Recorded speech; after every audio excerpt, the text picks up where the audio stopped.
ದಿನ ಒಂದೇ ಥರ ಚಟ್ನಿ ತಿಂದ್ಬಿಟ್ಟು ಬೋರ್ ಆಗಿದೆಯಾ? ಈ ಸ್ಪೆಷಲ್ ರೆಡ್ ಚಟ್ನಿ ಮಾಡ್ಕೊತೀನಿ. ಇಡ್ಲಿ, ದೋಸೆ, ಚಪಾತಿ, ಪೂರಿ, ಅಕ್ಕಿ ರೊಟ್ಟಿಗಂತೂ ರಾಗಿ ರೊಟ್ಟಿ, ಅಕ್ಕಿ ರೊಟ್ಟಿಗೆ ಬೆಸ್ಟ್ ಕಾಂಬಿನೇಷನ್ ಆಗಿರುತ್ತೆ. ಇದು ತುಂಬ ಈಸಿಯಾಗಿ ಮಾಡ್ಕೋಬೋದು. ನಾನಿಲ್ಲಿ ಆಯಿಲ್ ಹಾಕ್ಬಿಟ್ಟು ಆಯಿಲ್ಗೆ ಸ್ವಲ್ಪ ಕಡಲೆ ಬೀಜನ ಫ್ರೈ ಮಾಡೋಕ್ಕೆ ಹಾಕ್ಕೊಳ್ತಾ ಇದ್ದೀನಿ. 2 ಸ್ಪೂನಷ್ಟು ಕಡಲೆ ಬೀಜ.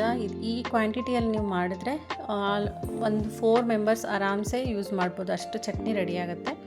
2 ಸ್ಪೂನ್ ಕಡಲೆ ಬೀಜಗೆ ನಾನಿಲ್ಲಿ 1 ಸ್ಪೂನಷ್ಟು ಕಡಲೆಬೇಳೆನ ತೊಗೊಂಡಿದ್ದೀನಿ. ಫಸ್ಟು ಕಡಲೆಬೀಜ ಮತ್ತು ಕಡಲೆಬೇಳೆ ಸ್ವಲ್ಪ ಲೈಟ್ ಬ್ರೌನ್ ಬರೋವರೆಗೂ ನಿಧಾನಕ್ಕೆ ಇದನ್ನು ಫ್ರೈ ಮಾಡ್ಕೋಬೇಕು. ಅದು ತುಂಬಾ ಜಾಸ್ತಿನೂ ಸೀದೋಗಬಾರ್ದು. ಒಂದು ಅರ್ಧದಷ್ಟು ಅದು ಫ್ರೈ ಆದಮೇಲೆ 1 ಸ್ಪೂನಷ್ಟು ಉದ್ದಿನಬೇಳೆನ ಹಾಕ್ಕೊಳ್ಳಿ. ಉದ್ದಿನಬೇಳೆ ಲೈಟ್ ಬ್ರೌನ್ ಆಗೋವರೆಗೂ ಸಿಮ್ಮಲ್ಲಿ ಇಟ್ಕೊಂಡ್ಬಿಟ್ಟು ಅದನ್ನು ಚೆನ್ನಾಗಿ ಫ್ರೈ ಮಾಡ್ಕೊಳ್ಳಿ. ಹಾಗೆ ಇಲ್ಲಿ ನಾನು ಬ್ಯಾಡಗಿ ಮೆಣಸಿನ್ಕಾಯಿ ಒಂದು 4 ಮತ್ತು ಗುಂಟ್ನೂರು ಮೆಣಸಿನ್ಕಾಯಿ ಒಂದು 3 ತೊಗೊಂಡಿದ್ದೀನಿ. ಬ್ಯಾಡಗಿ ಹಾಕೋದ್ರಿಂದ ಒಳ್ಳೆ ರೆಡ್ ಕಲರ್ ಚೆನ್ನಾಗಿ ಬರುತ್ತೆ.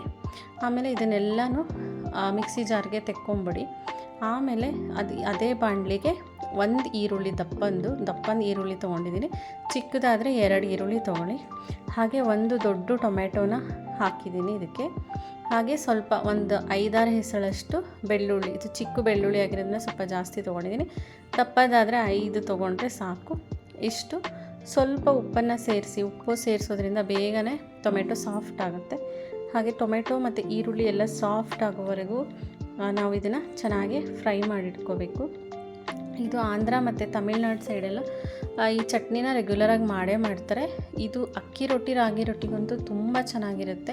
ನೀವು ಒಂದ್ಸಲ ಇದನ್ನು ಮಾಡಿ ಫ್ರಿಜ್ಜಲ್ಲಿ ಇಟ್ಕೊಂಡ್ರೆ ನೀವು ಏನಿಲ್ಲ ಅಂದರೆ 1 ವೀಕ್ವರೆಗೂ ಇದನ್ನು ಯೂಸ್ ಮಾಡ್ಬೋದು. ಇದಕ್ಕೆ ನಾವು ತೆಂಗಿನಕಾಯಿ ಸೇರಿಸಿಲ್ಲ ಅಲ್ವಾ, ಬೇಗ ಹಾಳಾಗಲ್ಲ. ಮತ್ತು ಈರುಳ್ಳಿನ ಚೆನ್ನಾಗಿ ಫ್ರೈ ಮಾಡ್ಕೊಳ್ಳೋದ್ರಿಂದ ಇದು ತುಂಬ ದಿನ ಇರುತ್ತೆ.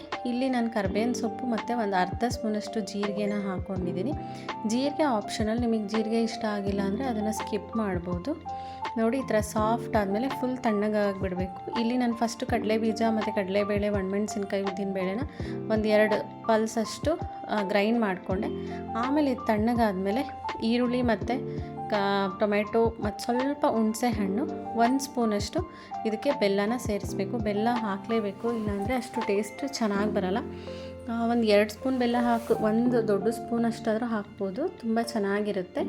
ನೆಕ್ಸ್ಟ್ ಅದನ್ನೆಲ್ಲ ತಣ್ಣಗಾಗೋಷ್ಟರಲ್ಲಿ ನಾವು ಒಗ್ಗರಣೆ ರೆಡಿ ಮಾಡ್ಕೊಳ್ಳೋಣ. 1 ಸ್ಪೂನಷ್ಟು ಆಯಿಲ್ ತೊಗೊಳ್ಳೋದು. ಆಯಿಲ್ಗೆ ಸಾಸಿವೆ, ಹಾಗೆ ಒಣಮೆಣಸಿನ್ಕಾಯಿ, ಒಂದು ಅರ್ಧ ಸ್ಪೂನಷ್ಟು ಉದ್ದಿನಬೇಳೆ ಬೇಡ, ಅದು ನಾವು ತುಂಬ ದಿನ ಫ್ರಿಜ್ಜಲ್ಲಿ ಇಟ್ಕೊಂಡು ತಿಂತೀರಾ ಅಂದರೆ ಉದ್ದಿನಬೇಳೆ ಹಾಕಬೇಡಿ.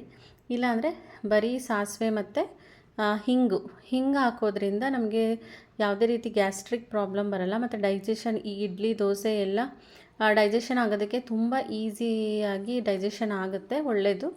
ಉದ್ದಿನಬೇಳೆ ನಾನಿಲ್ಲಿ ಹಾಕ್ಕೊಂಡಿದ್ದೀನಿ, ತಕ್ಷಣ ಯೂಸ್ ಮಾಡೋದ್ರಿಂದ. ನೀವು ಫ್ರಿಜ್ಜಲ್ಲಿ ಇಡ್ತೀನಿ ಅಂದರೆ ಉದ್ದಿನಬೇಳೆ ಸ್ಕಿಪ್ ಮಾಡಿ, ಯಾಕಂದರೆ ಅದು ಸ್ವಲ್ಪ ಮೆತ್ತಗಾಗಿಬಿಡುತ್ತೆ. ಒಂದೇ ಒಂದು ಒಣಮೆಣಸಿನ್ಕಾಯಿ ಸುಮ್ಮನೆ ಫ್ಲೇವರ್ಗೋಸ್ಕರ ಹಾಕಿದ್ದೀನಿ. ನೋಡಿ, ಒಗ್ಗರಣೆ ರೆಡಿ, ಚಟ್ನಿ ಕೂಡ ರೆಡಿ ಆಯಿತು. ಫುಲ್ ನೈಸ್ ಪೇಸ್ಟ್ ಮಾಡ್ಕೊಳ್ಳಿ. ಆದಷ್ಟು ಕಡಿಮೆ ನೀರನ್ನ, ನೀವು ಸ್ಟೋರ್ ಮಾಡಿ ಇಟ್ಕೊಳ್ಳೋದಾದರೆ ಕಡಿಮೆ ನೀರನ್ನ ಯೂಸ್ ಮಾಡ್ಕೊಳ್ಳಿ. ನಿಮಗೆ ತೆಳ್ಳಗೆ ಬೇಕು ಅಂದರೆ ಅವತ್ತಿನ ದಿನವೇ ಯೂಸ್ ಮಾಡ್ಕೋಬೇಕು. ನೋಡಿ, ಎಷ್ಟು ರೆಡ್ ಕಲರ್ ಆಗಿರೋವಂಥ ಕೆಂಪು ಚಟ್ನಿ, ಟೇಸ್ಟಿಯಾಗಿರೋ ಚಟ್ನಿ ರೆಡಿ. ಇದನ್ನು ಒಗ್ಗರಣೆ ಮಿಕ್ಸ್ ಮಾಡಿಕೊಂಡ್ರೆ ಆಯಿತು. ಬಿಸಿ ಬಿಸಿ ಇಡ್ಲಿ, ದೋಸೆ, ರೊಟ್ಟಿ ಜೊತೆಗೆ ತಿಂದರೆ ತುಂಬ ಚೆನ್ನಾಗಿರುತ್ತೆ. Thank you. Subscribe my channel.